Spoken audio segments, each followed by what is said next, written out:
കവി നമസ്കാരം. ഞാൻ മൊയ്തീൻ ഷാ, ജനതാദൾ നാഷണലിസ്റ്റിൻ്റെ പ്രസിഡന്റ്. ബഹുമാന്യരെ, നിങ്ങൾക്കെല്ലാവർക്കും എൻ്റെയും എൻ്റെ പാർട്ടിയുടെയും അഭിനന്ദനങ്ങളും ആശംസകളും. അന്തരിച്ച സിനിമാ നടൻ മുരളിച്ചേട്ടൻ്റെ 16ാം ചരമവാർഷിക ദിനമാണ്. ആ മഹാത്മാവിന് ഒരിക്കൽ കൂടി നിത്യശാന്തി നേർന്നുകൊണ്ട് ഇന്ത്യയുടെ ജനാധിപത്യത്തിനും രാഷ്ട്രീയ വളർച്ചയ്ക്കും തടസ്സമായി നിന്നത് ഇന്ത്യയിലെ സംഘപരിവാറാണ് എന്ന് പറഞ്ഞാൽ ഒരു തെറ്റുമില്ല. പക്ഷെ അത് ഇത്രയും വേഗത്തിലും ശക്തിയിലും അതിന് സാഹചര്യം ഒരുക്കിയത് മക്കൾ രാഷ്ട്രീയമാണ്. അതിൽ പ്രധാന ഹേതുവായത് കോൺഗ്രസ് രാഷ്ട്രീയത്തിലെ നെഹ്റുവിൻ്റെ മകൾ ഇന്ദിരയാണ്. അപ്പോൾ ഇന്ദിര മുതൽ ഇങ്ങോട്ട് ഇന്ത്യൻ രാഷ്ട്രീയത്തെയും ഇന്ത്യൻ ജനാധിപത്യത്തെയും നശിപ്പിച്ചതിൽ പ്രധാന പങ്ക് കോൺഗ്രസ് ഇന്ദിരാഗാന്ധിയാണെന്ന് പറഞ്ഞാൽ കുറ്റം പറയാൻ പറ്റുമോ? കോൺഗ്രസിനുള്ള എല്ലാ ബഹുമാനവും, കോൺഗ്രസിൻ്റെ ആദ്യകാല കോൺഗ്രസിൻ്റെ എല്ലാ പ്രവൃത്തിയും ഇഷ്ടപ്പെട്ടുകൊണ്ട് തന്നെ പറയട്ടെ, കോൺഗ്രസ് സംസ്കാരം നശിക്കാൻ പാടില്ല എന്ന് 100% വിശ്വസിക്കുന്ന ഒരു എളിയ രാഷ്ട്രീയ പ്രവർത്തനമാണ് മൊയ്തീൻ ഷാ എന്ന് പറഞ്ഞുകൊണ്ട് തന്നെ പറയട്ടെ. ആ മക്കൾ രാഷ്ട്രീയം എത്തി അവസാനം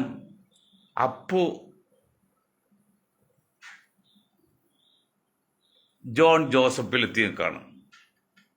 കേരള കോൺഗ്രസ് ജോസഫ് ഗ്രൂപ്പിൻ്റെ മകൻ ജോൺ ജോസഫിലേക്ക് എത്തിയ അവസാനം. അതിന് ഉമ്മൻചാണ്ടിയുടെ മാണിയുടെ എന്ന് കേരളത്തിലെ കാര്യം മാത്രമല്ല, ഇന്ത്യയിൽ മൊത്തത്തിൽ ഏതെങ്കിലും സംസ്ഥാനത്ത് മക്കൾ രാഷ്ട്രീയം ഇല്ലാത്ത പ്രസ്ഥാനമുണ്ടോ? തമിഴ്നാട്, കർണാടക, ആന്ധ്ര, തെലുങ്ക്, മഹാരാഷ്ട്ര, ബീഹാർ, പശ്ചിമ ബംഗാൾ, പിന്നെ ഉത്തർപ്രദേശ്, എല്ലാ സ്റ്റേറ്റുകളിലും 2 അപകടം. ഒന്ന്, പ്രാദേശിക പാർട്ടികൾ വളരുന്നു. ഒപ്പം തന്നെ മക്കൾ രാഷ്ട്രീയം വരുന്നു. അത് കോൺഗ്രസ്സാണ് വഴിവെച്ച് കൊടുത്തെങ്കിലും അത് മറ്റ് സ്റ്റേറ്റുകളിലേക്കും മറ്റ് പാർട്ടികളിലേക്കും അത് അതിവിപുലമായിട്ട് ആ പകർച്ചവ്യാധി പോലെ വലിച്ചു. 2000-ഓളം കിലോമീറ്റർ സ്ഥലം ചൈന കയ്യേറിയെന്ന് ഇന്ത്യൻ നാഷണൽ കോൺഗ്രസിൻ്റെ അല്ലെങ്കിൽ ഇന്ത്യൻ യൂണിയൻ കോൺഗ്രസ് നയിക്കുന്ന പ്രതിപക്ഷ നേതാവിൻ്റെ രാഹുൽ ഗാന്ധിയുടെ പ്രസ്താവന. അദ്ദേഹം പറഞ്ഞത് കാര്യമാണ്. അതിന് സുപ്രീം കോടതി പറഞ്ഞ മറുപടി അത്ര ഉചിതമല്ല. പക്ഷേ ആദ്യനെതിരെ ശബ്ദിച്ചത് മറ്റു പലരും പറഞ്ഞില്ലെന്നല്ല, പെങ്ങള് പ്രിയങ്ക ഗാന്ധി വന്ന് വാദിക്കേണ്ടി വന്നു. ശിവൻ ആന്റണിക്കെതിരെ പ്രശ്നം ഉണ്ടായിട്ട് ആരും ഇടപെടാതെ അവസരം ആന്റണിയുടെ മകനെ ഇടപെടേണ്ട കാര്യം വന്ന് കുറച്ചാൾ മുമ്പ്, മകന് കോൺഗ്രസിൽ പോകുന്ന മുമ്പായിട്ട്, കമ്മ്യൂണിസ്റ്റിൽ പോകുന്ന BJP പോകുമ്പോഴായിട്ട്. അതുപോലെ ആങ്ങൾ പറയുമ്പോൾ അതിന് പെങ്ങളെല്ലാം സപ്പോർട്ട് ചെയ്യേണ്ടത്, അതിനെ സപ്പോർട്ട് സംസാരിക്കുന്നത് അത് അന്വേഷിച്ച് സംസാരിക്കും. അപ്പം ആസാമിൽ മുസ്ലിം സമുദായത്തെ ന്യായമായിട്ടും അന്യായമായിട്ടും ഭരണകൂടം തകർക്കുന്നത് അതിനെക്കുറിച്ച് പറയുന്നു. പക്ഷെ അത് മിണ്ടൂല്ല. സ്വന്തം മാങ്ങളെ കിട്ടി സുപ്രീം കോടതി കൊട്ടിയപ്പോഴേ പെങ്ങൾ വളരെ സട്ടകുടഞ്ഞെഴുന്നേറ്റു. അവിടെയാണ് ഞാൻ പറഞ്ഞത്, ഇന്ത്യൻ നാഷണൽ കോൺഗ്രസ് നയിക്കുന്ന ഈ ആങ്ങളുടെയും പെങ്ങളുടെയൊക്കെ കഴിവേടും ദീർഘവിഷയില്ലായ്മയും. ആ കാര്യത്തിൽ രാഹുൽ വേണ്ടി വാദിക്കുക ഒരിക്കലും പ്രിയങ്ക വായു തുറക്കരുത്. അത് വേറെ ആൾക്കാരുടെ കൂടെ പ്രിയങ്ക വായു മറ്റുള്ളൊരു കാര്യം സംസാരിക്കാൻ. അതവർ 543 സീറ്റുള്ള ഇന്ത്യൻ പാർലമെന്റിലേക്ക് ഈ കൊച്ചു കേരളത്തിൽ മുസ്ലിം ലീഗിൻ്റെ കാലിൻ്റെ അടിയിൽ വന്ന് മത്സരം ജയിച്ച് അർമാദിച്ച് പോയത് അതിൻ്റെ ദൂഷ്യം എന്താണെന്ന് മനസ്സിലാകുന്നില്ലല്ലോ. ഞാനിത് പറയുമ്പോൾ പലരും ചോദിക്കും, നിങ്ങൾ എന്താണ് ഈ കോൺഗ്രസ് വിമർശിക്കുന്നത്, നിങ്ങൾ എന്താണ് ലീഗിനെ വിമർശിക്കുന്നത്? ഞങ്ങൾ വിമർശിക്കല്ല. കോൺഗ്രസും ലീഗും നശിക്കാൻ പാടില്ലാത്ത പാർട്ടിയാണ്. അവർ വ്യക്തിമായിട്ട് നല്ല ആൾക്കാരുമാണ്, നല്ല ആശയമാണ്. പക്ഷെ അവർ പ്രവൃത്തി ദൂഷ്യമാണ്. ആ ദൂഷ്യത്തിൽ ചൂണ്ടിക്കാണിക്കാണ്. അത് അധ്യാപകൻ പഠിക്കുന്ന കുട്ടിയെ അധ്യാപകൻ തല്ലും, അതിനടുത്ത് അധ്യാപകന് കുട്ടിയോട് സ്നേഹമില്ലെന്നല്ല, കുട്ടി കൂടുതൽ നന്നാകാൻ വേണ്ടിയാ. അതിൽ മുസ്ലിം ലീഗിൻ്റെ പേരൊന്ന് മാറ്റണം എന്ന് പറഞ്ഞ് മുസ്ലിം നശിപ്പിക്കാനല്ല. ഇന്ന് മുസ്ലിം ലീഗ് അനുഭവിക്കുന്ന ആ ഒരു തിക്കലും ആ ഒരു വിഷമുള്ള ഒരു വഴുവഴുപ്പ്, അതിന് പരിഹാരമാണ് പറഞ്ഞതല്ല, മുസ്ലിം ലീഗ് തകർക്കാനില്ല. അതിന് പരിഹാരം കണ്ടുകൊണ്ട് ദേശീയ താരയിൽ പേരിട്ട് തലയൊത്തിയെന്ന് പറയാമല്ലോ വെള്ളാപ്പിള്ള മുമ്പിലും മറ്റുള്ളവരുടെ മുമ്പിലൊക്കെ. ഇത് പറ്റുന്നുണ്ടോ? കാരണം മുസ്ലിം എന്ന് നാമധേയം പോയി. തേങ്ങ എത്ര അരച്ചാലും താളിൽ കറി എന്ന് പറയും പോലെ സമുദായത്തിന്റെ പേരിൽ വന്നോ അവന് ശക്തി കുറഞ്ഞ ഏത് പാർട്ടിയാണ്. എന്താണ് ഹിന്ദു മുന്നണി അല്ലെങ്കിൽ സംഘപരിവാരൊക്കെ ഇത്രയൊക്കെ വന്നിട്ട് എന്താ ബലം കുറവ്? അവർ സമുദായത്തിന് വേണ്ടി പറയുന്നു, സമുദായത്തിന് ബാധിക്കും, സമുദായ പേര് ഉപയോഗിക്കുന്നു. നേരിട്ടില്ലെങ്കിലും നേരിട്ട് ഈ പാർട്ടിയിലൊന്നും സമുദായത്തിന് ജാതി പേര് ഉപയോഗിക്കുന്നില്ല, ലോകത്ത് ഉപയോഗിക്കുന്നില്ല. പക്ഷെ കേരളത്തിൽ മാത്രമാണ് മുസ്ലിം ലീഗ് ജാതി പേര് ഉപയോഗിക്കുന്നുള്ളൂ.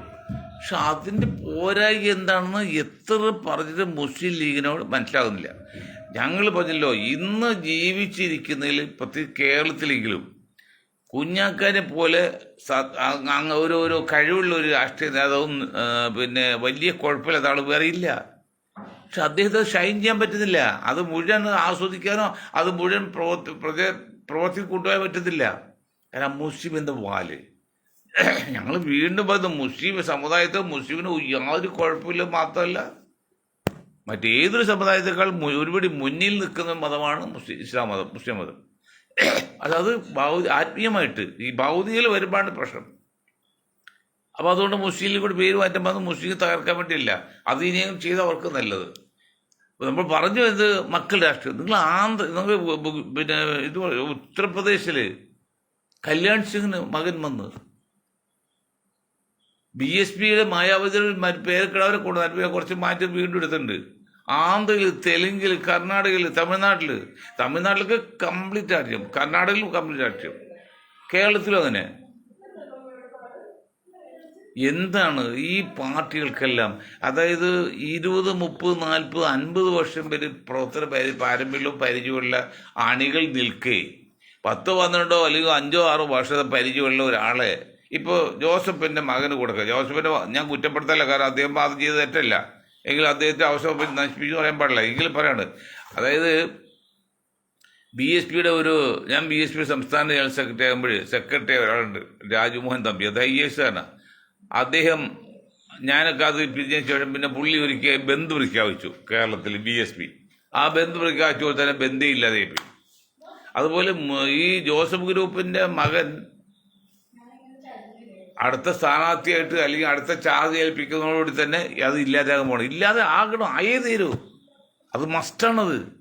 ഈ മക്കൾ രാഷ്ട്രീയം ഇന്ത്യയിൽ എന്ന് അവസാനിക്കും അന്നേ രാജ്യം നന്നാവും. ഞാൻ ബഹുജൻ സമാജ് പാർട്ടിയുടെ സംസ്ഥാന ജനറൽ സെക്രട്ടറി ആയത് 10 വർഷം. അതല്ല, അത് കഴിഞ്ഞ് രാഷ്ട്രീയ ജനതാദളിലെ ആദ്യത്തെ സംസ്ഥാന പ്രസിഡന്റാണ്. ഞാനെന്താ അതിൽ പോകുന്നത്? അതിൽ രഞ്ജൻ പ്രസാദ് യാദവ് എന്നാണ് ഡെപ്യൂട്ടി ലീഡർ. അദ്ദേഹമാണ് ചാൻസ് കൊടുക്കുന്നത്. പിന്നെ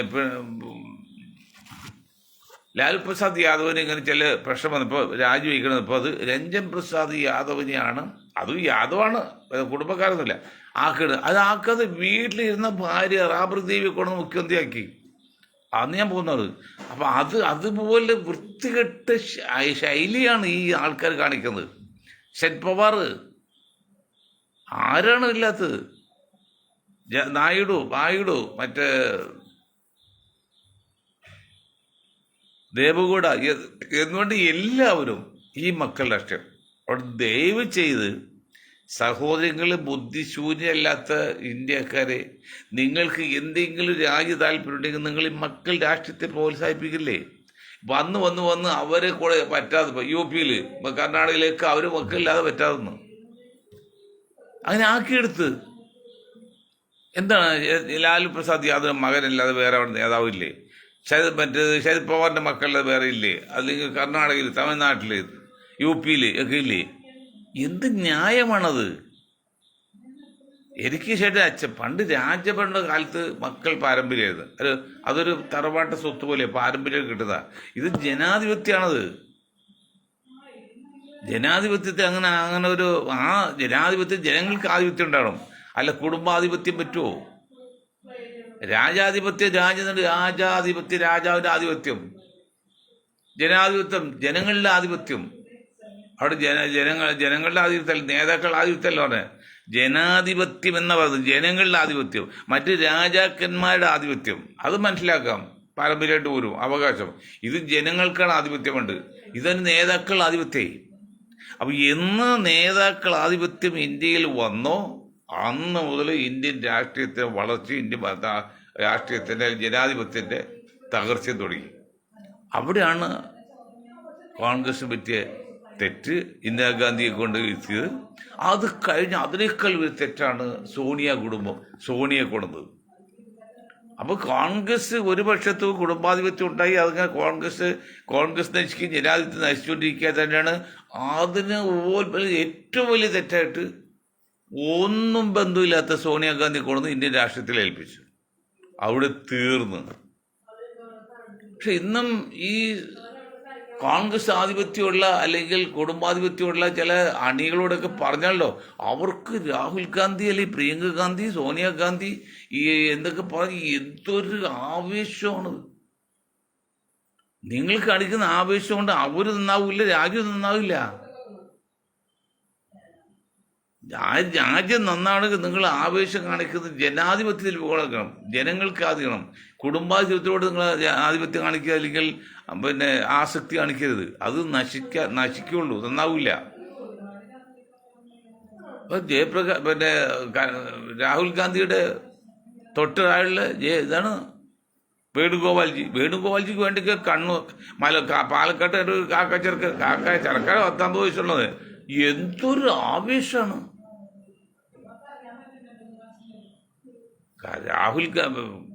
വേണുഗോപാലിന് ആവേശം കാണിച്ചത്. കുടുംബാധിപത്യമൊന്നുമില്ല എങ്കിലും ആധിപത്യത്തിന് കെയർഫുൾ വരുന്നത്. രാഹുൽ ഗാന്ധി, പ്രിയങ്ക ഗാന്ധി, അതിനു മുമ്പ് രാജീവ് ഗാന്ധി, അതായത് ഇന്ദിരാഗാന്ധി ഫിറോസ് ഗാന്ധിയെ കല്യാണം കഴിച്ചത് മുതൽ ഇന്ത്യൻ നാഷണൽ കോൺഗ്രസിന്റെ അധംപതനവും വളർച്ച മുരടിച്ച് പിഴച്ചുപോയി എന്ന് പറയാം. വാസ്തവം പറഞ്ഞാൽ ലക്ഷ്യങ്ങൾ പിഴച്ചുപോയി. അല്ല ആളില്ലാതെ ഗർഭിണ്ടായി ആ പിഴച്ചല്ല പറയും, പിഴച്ചു വെച്ചാൽ ലക്ഷ്യം തെറ്റിപ്പോയി. പറഞ്ഞാലും മനസ്സിലാവുമോ? ഇന്നും ബഹുഭൂരിപക്ഷം കോൺഗ്രസ്സുകാർക്ക് ഇത് പറഞ്ഞാൽ മനസ്സിലാവുമോ? എന്തുകൊണ്ടാണ് മൊയ്തീൻ ഷാ ഗ്രൂപ്പിൽ പറയുന്നത് അത് നമുക്ക് ഭാവിക്ക് നല്ലതല്ല എന്ന് പറഞ്ഞാൽ മനസ്സിലാവുമോ? മനസ്സിലാക്കുന്ന ബോധമുള്ള ഏതെങ്കിലും കോൺഗ്രസ്സുകാരുണ്ടോ? ഇല്ല. അവരങ്ങനെയാണ് വളർത്തിയിരിക്കുന്നത്. കോൺഗ്രസ് സംസ്കാരം, കോൺഗ്രസ്സിൽ രാജ്യമില്ല, അതൊക്കെ ശരി തന്നെയാണ്.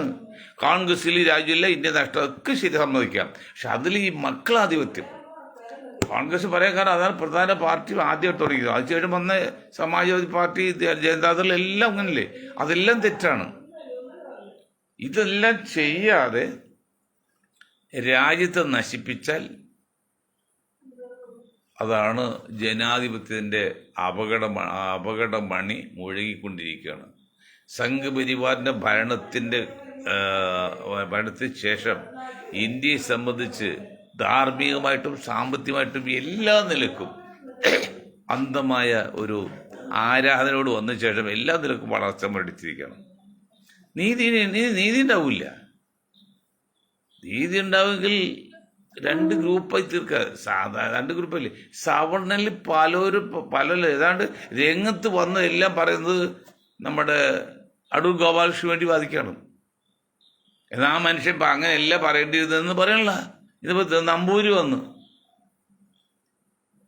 മറ്റ് പാട്ടുകാർ വന്ന്, അവർക്ക് സവർണ വിഭാഗമല്ല, അവരെല്ലാം വേണുഗോപാലിന് തെറ്റിയില്ല, അടൂർ ഗോപാലകൃഷ്ണൻ തെറ്റിയില്ല, പറഞ്ഞ് ശരിയാണ് എന്ന് വാദിക്കുന്നുണ്ട്. ഏത് ശരി? മറ്റുള്ള വിഭാഗങ്ങൾക്ക് പ്രത്യേക ട്രെയിനിങ് കൊടുക്കാതെ അവരിൽ ബുദ്ധി ആൾക്കാരൊന്നും തുടങ്ങി വിജയിച്ചു പോകുമ്പോഴേ ദളിതുകൾക്ക് പ്രത്യേക ട്രെയിനിങ് കൊടുക്കണം, എങ്കിലേ അത് ശരിയാവുള്ളൂ എന്ന് പറയുമ്പോൾ മറ്റുള്ള അപേക്ഷ എത്രയോ എന്തോ പോരായിക്കണമെന്നതിൽ തെളിവ്. ഇന്ന് ലോകത്ത് ഏറ്റവും വലിയ ഉന്നത കുല ജാതി എന്ന് പറഞ്ഞത് അംബേദ്കർ തന്നെയാണ്. പ്രവാചകട്ടൊക്കെ മാറ്റി രാഷ്ട്രീയക്കാരെടുത്ത് ചെല്ല്, അല്ലെങ്കിൽ ഒട്ടും പുറകിലില്ല എൻ്റെ മുമ്പിലും. അതും ദളിത് തന്നെ പെട്ടാണ്. അപ്പോൾ ദളിതുകൾക്ക് പ്രത്യേക ട്രെയിനിങ് കൊടുത്താലേ അവർക്ക് വിവരം ഉണ്ടാവുള്ളൂ എന്ന് പറഞ്ഞാൽ അത് എന്തുമാത്രം ശരിയാണെന്ന് ചിന്തിക്കണം. അതുപോലെ സ്ത്രീകൾക്ക് 1.5 കോടി രൂപ കൊടുക്കേണ്ട, അത് അത്രയും ആവശ്യമില്ല എന്നൊക്കെ പറയുമ്പോൾ ഇപ്പോൾ 1.5 കോടി രൂപ സിനിമ ഇറക്കാൻ പറ്റുമോ എനിക്കറിയില്ല അതിനെക്കുറിച്ച്. ഏതായാലും അടൂർ പ്രകാശ് ഈ അവസാന കാലത്ത് പ്രശ്നമുണ്ടാക്കുന്ന ഒരു വാർത്ത കൊടുത്ത് പ്രശ്നം ഉണ്ടാകേണ്ടത്. അതിന് മുമ്പ് തന്നെ കെ.ആർ. നാരായണൻ്റെ കോളേജിൽ പറ്റിയ മെമ്മോറിയൽ കോളേജിൽ നടത്തിയ കുഴപ്പം സിനിമയായിട്ട് വന്നല്ലോ, അതൊക്കെ അറിയാമല്ലോ. അവിടെ സവർണ പിന്നോക്ക വിഭാഗങ്ങൾ അന്ന് ഓരോരുത്തരും ഇത്ര ഇതാണ്. ഈ മക്കൾ രാഷ്ട്രീയവും ഈ പറഞ്ഞ ഇത് പറയുന്ന പഴയ ആഢ്യത്ത് നിലനിൽക്കുന്നുള്ളതാണ്. ഞാൻ ഇന്നലെ വെള്ളാപ്പള്ളിയൊക്കെ എവിടെ പോയി, ഇന്നലെ അമ്പലത്തിൽ കഴിപ്പണിക്ക് കിട്ടിയിട്ട് ഒരു ഈഴവനെ കിട്ടിയിട്ട് ഈഴ കിട്ടി കൊടുത്തിട്ടില്ല, അതിനേക്കാൾ താഴെയുള്ള ഗ്രേഡിലവർക്ക് കൊടുത്തിരിക്കുന്നത്. അത് ചോദിക്കണ്ടോ? ഒരു കാര്യം പറഞ്ഞാൽ നിർത്താം. പിണറായി സർക്കാരോടും LDF ഗവൺമെൻറ് ചോദിക്കണം. ഇതൊക്കെ പറയുമ്പോൾ എന്നെ വ്യക്തിപരമായിട്ടും എന്നെ എല്ലാ നിലക്കും എനിക്ക് ആപത്തൊരിക്കറിയാം. എല്ലാ നിലക്കും ഒതുക്കൽസ് ഉണ്ടായിക്കോട്ടെ, എന്നാലും വേണ്ടില്ല. കാരണം 9% മാത്രമുള്ള ഒരു വിഭാഗത്തിന് ആണ് ഇവിടെ മുന്നോക്ക വിഭാഗം കേരളത്തിൽ. അതിൽ 10% സംവരണം വേണമെന്ന കാര്യം പറഞ്ഞപ്പോൾ ഈ പിണറായി ഉൾപ്പെടെയുള്ള സഖാക്കള് ഒന്നും പറയാതെ പാസ്സാക്കിയല്ലോ നിയമം. ഏത് മിനിറ്റുകളിൽ ചുട്ടെടുത്ത് നിയമം. അതേ അത് മോഡി പറഞ്ഞ ഇത് ആദ്യമായിട്ട് നടപ്പാക്കി കേരളത്തിലാണ്. ഒരു ചോദ്യം ഉണ്ടായില്ല, ഒന്നുമില്ല, അങ്ങനെ പാസ്സാക്കി. വാസിൽ 9% ഉള്ളൂ. അതിനർത്ഥം അവർക്ക് 110% റിസർവേഷൻ കിട്ടിയുള്ള. അവർക്ക് കിട്ടുകയാണെങ്കിൽ 9% കിട്ടാമുള്ളൂ. ജനസംഖ്യക്ക് ആനുപാതികമായി സംവരണമാണ് വേണ്ടെങ്കിൽ 9% കിട്ടാമുള്ളൂ. ഇപ്പോൾ 110% കിട്ടിക്കഴിഞ്ഞു. അത് കൂടാതെയാണ് മെറിറ്റിൽ 50%. വെള്ളാപ്പള്ളി മനസ്സിലാക്കണ്ടോ? വെള്ളാപ്പള്ളി കഴിഞ്ഞ മെഡിക്കൽ കണക്കുണ്ട്. ഈ 9% നായർ വിഭാഗത്തിൽ 3500 പേരായിട്ടുണ്ട്. നിങ്ങൾ 23% നിങ്ങൾ 1500 പേരായിട്ടുള്ളൂ. 40% മുസ്ലിങ്ങൾ 1300 പേരുള്ളൂ. കണക്കൊത്തിരിക്കുകയാണ്. എന്താ 50% മെറിറ്റ് ഉണ്ട്, കോമൺ സീറ്റ്. അതും ഈ 9% കിട്ടും. പിന്നെ അത് കൂടെ 10% റിസർവേഷൻ. അപ്പോൾ ഇതിന് 60% കിട്ടും. 60% കിട്ടുമ്പോൾ ശരിയാണ്, ഈ 3500 വരും. അതാണ് നീതി. ഈ വെള്ളപ്പള്ളിക്ക് അതിനെക്കുറിച്ച് പറയാൻ വല്ല നാവ് നോക്കുന്നുണ്ടോ? അതിനെയാ വെള്ളപ്പള്ളി കൈയെടുത്തില്ലേ? സംഘപരിവാരം വിശ്വ പരിഷത്തും ഒക്കെ വന്നിട്ട് അയാൾ പീഡിപ്പിച്ചും കള്ളക്കേസി കൊടുക്കുമെന്ന് പറഞ്ഞും ഭയപ്പെടുത്തിയും അയാൾ ഈ സംഘപരിവാരം അനുകൂലമാക്കി എടുത്തു കഴിഞ്ഞ്. ഇനി അയാൾക്ക് മിണ്ടാൻ പറ്റില്ല. പിണറായിക്ക് മിണ്ടാൻ പറ്റും. പിണറായിക്ക് മിണ്ടാൻ പറ്റുന്നില്ല. ഇപ്പം തന്നെ നിൽക്കാൻ പോലും പറ്റാത്ത പിണറായി ഇന്നലെ ഞാൻ നിൽക്കാൻ പറ്റില്ല. ആൾക്ക് അടുത്ത പ്രാവശ്യം പുള്ളിക്ക് തന്നെ മുഖ്യമന്ത്രി സ്ഥാനാർത്ഥിയായിട്ട് കാണിക്കണമെന്ന് പോളിറ്റ് ബ്യൂറോയിൽ സ്വാധീനം ചെലുത്താൻ പോകുന്നൊക്കെ കേട്ട്. എന്തൊരു നാശത്തിൻ്റെ പക്കത്താണ് നമ്മുടെ പാർട്ടികൾ, കോൺഗ്രസ്, കമ്മ്യൂണിസ്റ്റൊക്കെ. ഈ പടുബുദ്ധന്മാരുടെ അന്യായമായ അവകാശവാദവും പിന്നെ ഈ മക്കൾ രാഷ്ട്രീയവും പിന്നെ ഈ 12% വരുന്നവരെ 60% റിസർവേഷൻ, ഇതെല്ലാം കൊണ്ട് ഇന്ത്യയിൽ കേരളത്തിൽ 88% വരുന്ന പിന്നോക്കത്തിൽ ന്യൂനപക്ഷങ്ങളിലെ വളർച്ച മുരടിച്ചിരിക്കുകയാണ്. ഇതാരെങ്കിലും മനസ്സിലാക്കുന്നുണ്ടോ? മനസ്സിലാക്കുന്നത് നടക്കുമോ? അത് ഒഴിവാക്കാൻ വേണ്ടിയാണ് ജാതി സെൻസസ് അപകടമാണ്. എന്നാലും ഒരു കാക്ക പറഞ്ഞ് ജാതി സെൻസസ് അപകടമാണെന്ന്. എന്തുകൊണ്ട് അപകടം? ശരിയാണ്, ഈ സവർണ വിഭാഗങ്ങൾക്ക് അപകടമാണ്. ഇപ്പോൾ ഡൽഹിയിലൊക്കെ കണ്ടില്ല, സെക്രട്ടേറിയറ്റിലൊക്കെ ഉള്ള 95% വോട്ട്, 2% ബ്രാഹ്മിൻസാണ് സ്ഥാനമാനങ്ങൾ ജോലിയിൽ. അവർക്ക് ക്ഷീണം പറ്റും, ആപത്ത് തന്നെയാണ്. പബ്ലിക് എന്താവത്തുള്ളൂ? തോട്ടം തൊഴിലാളികൾക്ക് പരിരക്ഷകരെന്ന് പറഞ്ഞപ്പോൾ അത് സമ്മതിക്കില്ല.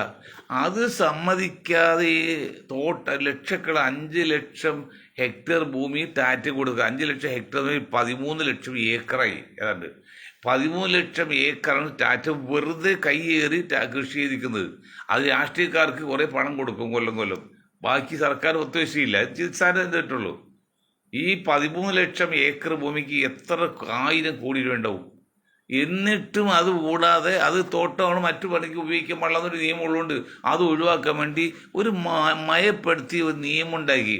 എന്താണ്? ഒരു 5% മറ്റ് ഇതര ആവശ്യങ്ങൾക്ക് ഉപയോഗിക്കാൻ തോട്ടം ഉടമകൾക്ക് 5% ഉള്ളൂ. 100 5 പക്ഷെ 5% എന്ന് പറയുമ്പോൾ നമ്മൾ റോഡ് പണി എടുക്കുമ്പോൾ ടാർ ചെയ്ത് പോകുന്നുണ്ട്. ഒരു 5 കിലോമീറ്റർ ടാർ ചെയ്യാണ്. ഒരു 2 സെൻറ്റിമീറ്ററിൽ 1 ഇഞ്ചൊക്കെ കുറഞ്ഞാൽ 2 സൈഡ് 5 കിലോമീറ്റർ കൂടുമ്പോൾ വരും? എത്രായിരം രൂപ ലാഭം വരും? ഇവിടെ മിൽമ പാൽ ഇറക്കുന്ന കുപ്പി അല്ലെങ്കിൽ കവറിൽ ഒരു 10 ml കുറഞ്ഞു. ആരെങ്കിലും അറിയോ? 500 ml മിൽമ പാലിൽ 10 ml കുറഞ്ഞുകൊണ്ട് ആരും പരാതിപ്പെടുവോ? പക്ഷെ 1 ലക്ഷം കുറക്കുമ്പോഴോ 10 ml × 1 ലക്ഷം 10 ലക്ഷമായില്ലേ? 10 ലക്ഷം ഡിവൈഡ് ബൈ 100, 1000 ml, 1000 എത്രയായി? അതിന് ഒരു അത് 28 രൂപ അല്ലെങ്കിൽ 56 രൂപ വെച്ച് കണക്കാക്കുമ്പോൾ എത്ര ലക്ഷം രൂപ വെറുതെ കിട്ടല്ലേ? തട്ടി വെറുതെ. അങ്ങനെ അതുപോലൊരു ആനുകൂല്യമാണ് ഈ 9% 10% റിസർവേഷൻ കൊടുത്താൽ. അവിടെ ജനറൽ മറിച്ച് 50% എടുക്കാണ്. അപ്പോൾ അന്നും ഇന്നും ഇന്ത്യയിലെ പിന്നോക്ക ജനവിഭാഗത്തെ ന്യൂനപക്ഷങ്ങൾ, പട്ടികജാതി പട്ടികവർഗം, പിന്നോക്ക ഹിന്ദുക്കൾ, ഇവരെല്ലാം അന്നും ഇന്നും ഒതുക്കി നശിപ്പിച്ചുകൊണ്ടിരിക്കുകയാണ് അനക്കാൻ പറ്റാത്ത വിധത്തിൽ. അത് 100 ഉദാഹരണങ്ങളുണ്ട്, 1000 ഉദാഹരണങ്ങളുണ്ട്. അതിനകത്ത് ആരും മിണ്ടിയാൽ അവൻ്റെ ജിഹാദിയാവും അല്ലെങ്കിൽ വർഗീയവാദിയാവും. അവിടെയാണ് സംഗതി. ഞങ്ങൾ എല്ലാ മുസ്ലിങ്ങളും എല്ലാം പറയുന്നുണ്ട്. പക്ഷേ ഇങ്ങനെയുള്ള കാര്യങ്ങൾക്ക് തുറന്നു പറഞ്ഞാൽ അവൻ്റെ ജിഹാദിയായി, അവൻ തോട്ടപ്പുള്ളിയായി. അപ്പോൾ ഞങ്ങൾ എല്ലാ മുസ്ലിങ്ങളും എല്ലാം പറയുന്നതിൽ എന്താ അർത്ഥമില്ല? ഒരർത്ഥമില്ല. എന്ന് പറഞ്ഞാൽ കാലാകാലങ്ങളിൽ ഈ സവർണ വിഭാഗത്തിൻ്റെ കൂടെ നിന്ന് അവർക്ക് ഓശാന പാടി അവർ ആനുകൂല്യം പറ്റി സുഖമായിട്ട് നിങ്ങൾ ജീവിച്ചോ, ഒരു കുഴപ്പമില്ല. ഈ 88% ദളിതിനെയും പിന്നോക്കനെയൊക്കെ ഞങ്ങൾ നോക്കിക്കോളാം എന്നുള്ള രീതിയിലാണ്. അത് ബുദ്ധിപൂർവ്വം ചിന്തിക്കുന്ന സാധാരണ ആൾക്കാർക്ക് അത് സപ്പോർട്ട് ചെയ്യാൻ പറ്റുമോ? അനീതിയല്ലേ? അതുകൊണ്ടാണ് നമ്മളെപ്പോലുള്ളവർ ഈ ആനുകൂല്യമൊക്കെ കിട്ടിയില്ലേലും വേണ്ടില്ല, നീതിക്ക് വേണ്ടി പറഞ്ഞ്, അതായത് സത്യം കളവ് പറഞ്ഞ് അടക്കുന്നതിനേക്കാൾ നല്ലത് സത്യം പറഞ്ഞ് അകലുകയാണ്. വൺസ് ഫോർ കളവ് പറഞ്ഞ് അടക്കുന്നതിനേക്കാൾ നല്ലത് സത്യം പറഞ്ഞ് അകലുകയാണ്. ഇവിടെ എല്ലാവരും കളവ് പറഞ്ഞിട്ട് കൂടെ നിർത്താണ്, കൂടാണ്. ബുദ്ധിമാൻ മാന്യമല്ല. സത്യം പറഞ്ഞാൽ അകന്ന് പോയിട്ട് അറിഞ്ഞുകൊണ്ട് തന്നെയാണ്. ഇപ്പം ഞങ്ങൾക്ക് ചെയ്യുന്നതാണ്, സത്യം പറഞ്ഞിട്ട് അകന്ന് പോകാണ്, അകത്തി വിടാണ്. എന്നാൽ സന്തോഷമുണ്ട്, സത്യം പറഞ്ഞ് ജീവിച്ച് മരിച്ചു പറയാലോ. ഇതാണ് അവസ്ഥ. അപ്പോൾ അതുകൊണ്ട് മക്കൾ രാഷ്ട്രീയം ഇന്ത്യയുടെ വളർച്ചയ്ക്കും ജനാധിപത്യത്തിൻ്റെ നിലനിൽപ്പിനും അപകടമാണെന്ന് പറഞ്ഞുകൊണ്ട് ഞാൻ എൻ്റെ വാക്കുകൾ നിർത്താണ്. നിങ്ങൾക്ക് ഒരായി നന്ദി. ജയ് ഹിന്ദ്.